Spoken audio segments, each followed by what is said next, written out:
All right, hello everyone. This is a King coming back with another video, and I want to today share with everyone the strong word of truth for those who have ears to hear. Only for those who have ears to hear. We're going to start with the book of Revelation 10 and 9. Revelation 10 and 9. It says, "And I went into the angel and said to him, Give me the little book. And he said to me, Take it and eat it up, and it shall make thy belly bitter, but it shall be in thy mouth sweet as honey." So what I'm saying here with this scripture is take the whole book and eat it. Don't just eat pieces of it and others you dismiss or discount. Eat the whole thing. All right? That's why it says for ears, there's those who have ears to hear. Not for babes, those who have ears to hear. All right, so we must take in all the words in this book and not ignore any. Let's go to Matthew 4 and 16. Matthew 4 and 16. Matthew 4 and 16. And it says, "The people which sat in darkness saw great light. And to them which sat in the region and shadow of death, light is sprung up." Now this people which sat in darkness is the whole nation of Israel. All right, so when do we sit in darkness, in the shadow of death? Let's go to 1 Corinthians 10, 1 through 3. 1 Corinthians 10, 1 through 3. It said, moreover, brethren, I will not that you should be ignorant, how that all our fathers were under the cloud, and all passed through the sea. All passed through the sea, and were all baptized into Moses in the cloud and in the sea, and did all eat the same spiritual meat. So, the cloud is anything that obscures. Obscure means to not be plain or clear. All right. So we were all under the shadow. We were all in the shadow of the clouds. We were all under the clouds, under things that were obscure. Okay. And so let's also look at the fact in 1 Corinthians, it also said in 10:3, and did all eat the same spiritual meat. Keep that in mind. We all ate the same spiritual meat. So all the law, statutes, and commandments that was given us, and all our experiences out there in the wilderness, was all spiritual meat, including the manna. All spiritual meat, including the serpents that were biting us, all spiritual meat. All of it. All right? So now let's go to Romans 7, 7 through 9. Romans 7, 7 through 9 says, "What shall we say then? Is the law sin? Yah forbid. Nay, I had not known sin, but by the law. For I had not known lust, except the law had said, Thou shalt not covet. But sin, taking occasion by the commandment, wrought in me all manner of concupiscence. For without the law, sin was dead. For I was alive without the law once, but when the commandment came, sin revived, and I died." All right. He said that he died when he was made aware of the sin that he was committing, he died. All right. So that's what it means by we were under the shadow of death. He was always under the shadow of death. So again, when the commandment came, it was a constant reminder of sins, which is evidence of being dead to the only one that truly matters, and that is Yahweh. Now keep in mind again, like I said, it also said we all did eat the same spiritual meat. And in 1 Corinthians chapter 10, verse 3, it said we all did eat the same spiritual meat. Okay? That word spiritual means the vital principle by which the body is animated. All right? The word spiritual, again, means the vital principle by which the body is animated.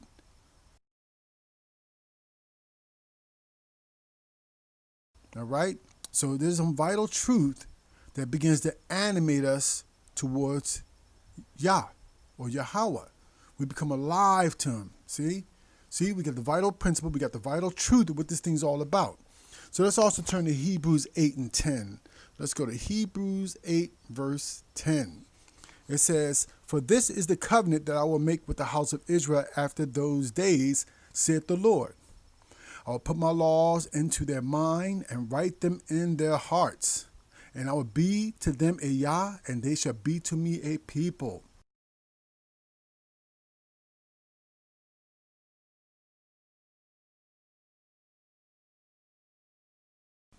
Now, I understand many of the prophets out there don't believe that this is yet the second covenant has not been established yet, but it has.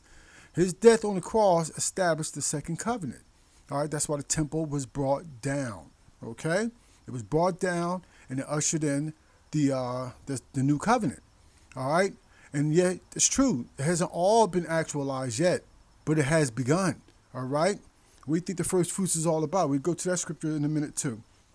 All right, let's go to John 14 and 6. John chapter 14, verse 6. 14 verse 6 says, "YAHAWASHI said unto him, I am the way, the truth, and the life. No man cometh unto the Father but by me." All right, you hear that? We can't go into the Father by doing the carnal aspects of law. All right? Yeah, we have to do law, but not on the carnal sense. We have to do it on the spiritual. Okay? Again, the spiritual is the vital principle by which your body or you are animated. All right? Once you get that understanding, you become animated. All right? So that carnal aspect of doing law can never make you perfect, as the word says. So Yahushua said here in John 14:6, he said, "I'm the way." He said he's also the truth and the life. All right? Which means all that you understand about the law is not true. That's what it's saying. He's saying all that you understood or understand about the law is not true. And he is the only way to Yahweh and the understanding and the life. That's what he's saying. He came to bring us the truth or the understanding, all right, which is in the spirit, okay, or the spiritual, that vital principle, okay, that's going to animate you. The most important part of that lesson we get out of all these various laws, all right, if you get that vital principle, the core of what this thing is talking about, guess what? You become animated. And not only do you become animated, you begin to keep law. All right, so let's also go to Hebrews 9, 6 through 10. Hebrews 9, 6 through 10. "Now when these things were thus ordained, the priests went always in the first tabernacle, accomplishing the service of Yah. But in the second with the high priest alone once every year, not without blood, which he offered for himself and for the errors of the people. The Holy Ghost did signify that the way the way into the holiest of all was not yet made manifest, while as the first tabernacle was just standing." So it was not made clear. It was not made clear how to get to the holiest of all. That means to get to the Most High Yahweh. It was not made clear. With all the various laws, it was never made clear. Okay, they did it, but it still did not make them perfect, which is the way to Yahweh. You have to come to a point of perfection, all right, in order to be in the place called the holiest of holy, all right, which is the heart.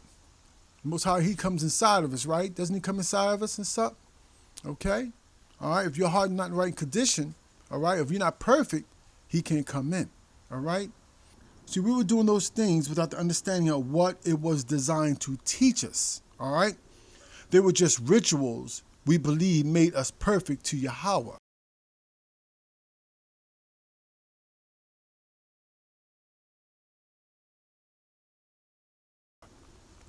But we didn't get the understanding. And what it was designed to do is teach us, to give us understanding. All right. So that we can be perfect for the Most High's use. All right. Because what does it say? The whole earth was made for our sake, right? Well, you got to be perfect to get into that world of ownership. Let's go also to let's go to Hebrews 10, 1 through 3. Let's go to Hebrews 10, 1 through 3. It says here, for the law, and it says just the it's not saying just the sacrifice. It says the law, not just sacrifice. All right. We understand Yahawashi did come and fulfill the sacrificial part of law. We understand that, all right? But he did more than just that. He did far more, far more, all right? Now listen what it says, 10:1. For the law having a shadow of good things to come, and not the very image of the things, can never with those sacrifices which they offer year by year continue to make the comers thereunto perfect. Now I understand it brought the word sacrifice in there. I understand all that.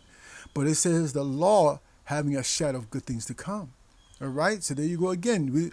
As long as we are under the shadow, it can never make us perfect. But once we get the understanding, then we become perfect. We become perfect. We actually begin to walk the law, not just go through rituals, and it never changes us from within. You have to be changed from within.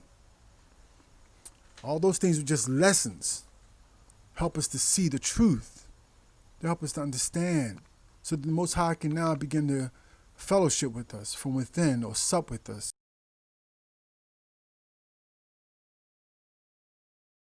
Animal sacrifices were not mandatory because it was part of a ritual that could make us pleasing to Yahweh. It was done because we broke some part of the law and we were using animals' deaths to receive the death punishment that we should be receiving. That's what it was designed to do. All right? All right, so we were breaking law. All right? And what did he say? He said the law can never make us perfect. The law cannot make you perfect. So now we must understand what he means on the spiritual so we can get to that point of perfection. Because the law can't make you perfect. But understanding of it can. All right? So let's go to Hebrews 9:13 and 14. It says, for if the blood of bulls and goats and the ashes of an heifer sprinkling the unclean sanctify to the purifying of the flesh, how much more shall the blood of a Mashiach, who through the eternal Spirit offered himself without spot to Yahweh, purge your conscience from dead works to serve the living Yah. So he purged your conscience. Think about that. Where's your conscience? In your head. Your thought processes, your mind. All right? All right, so you're going to cleanse your mind.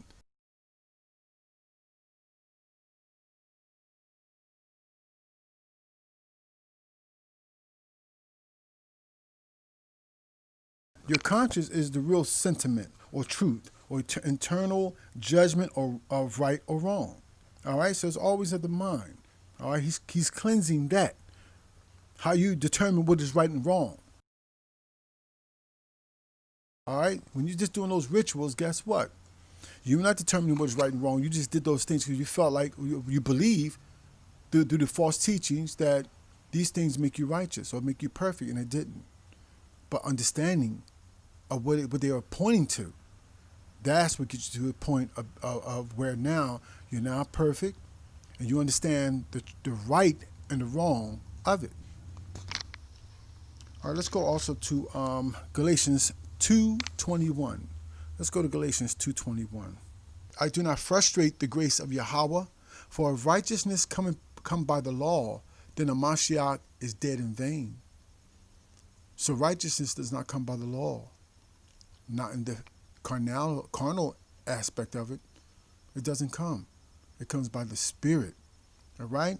So let's look what YAHAWASHI said. It's by the Spirit. All right, let's go to John 4:24.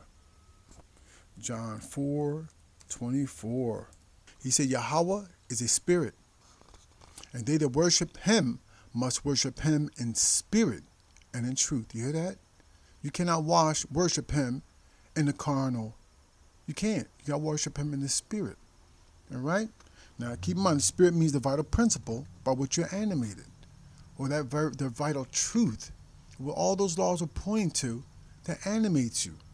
Once you get it, you get it. Now, I'm giving you an example of that. All right? Here's an example of that. Let's turn to, and I did write an example. Yeah, let's turn to Leviticus 11:7. It says, and the swine, though he divide the hoof, and be cloven-footed, yet he cheweth not the cud, he is unclean to you. So we look at that and interpret that. Most High said, don't eat pork chop. Don't eat any bacon. This is what we do. All right? But YAHAWASHI shed light on that. All right, here's the truth. He shed light. He gave us understanding. If you have ears to hear, all right. Let's go to Matthew 7:6. He says, "Give not that which is holy to dogs." Check it out. He says, "Give not that which is holy unto dogs.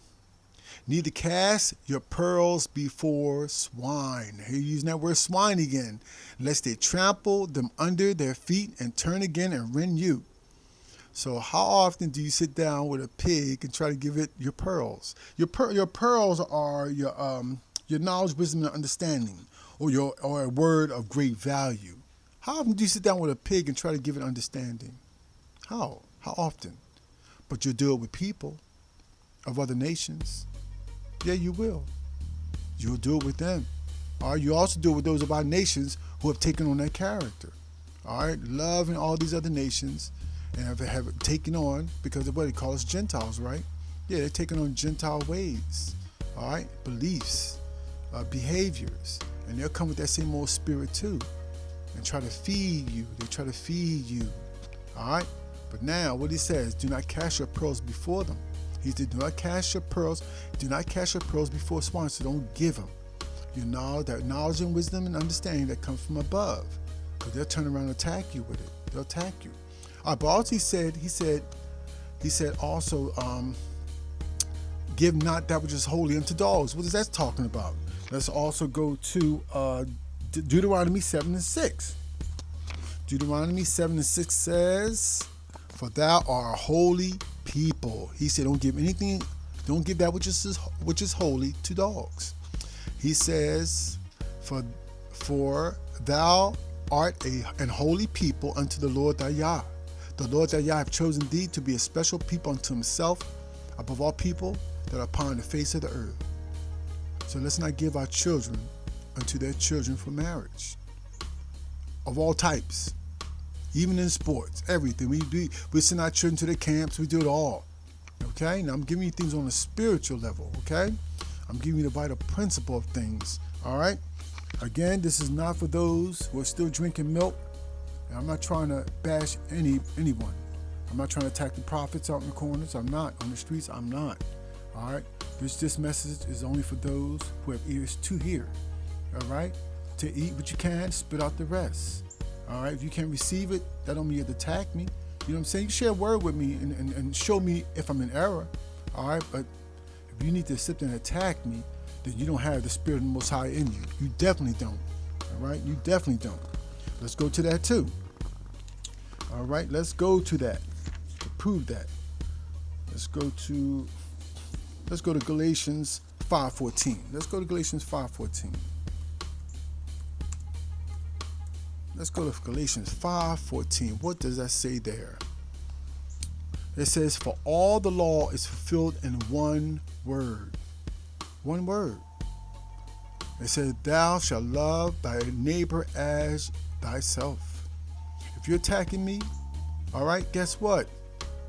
The Spirit of the Most High is not inside of you. Definitely not.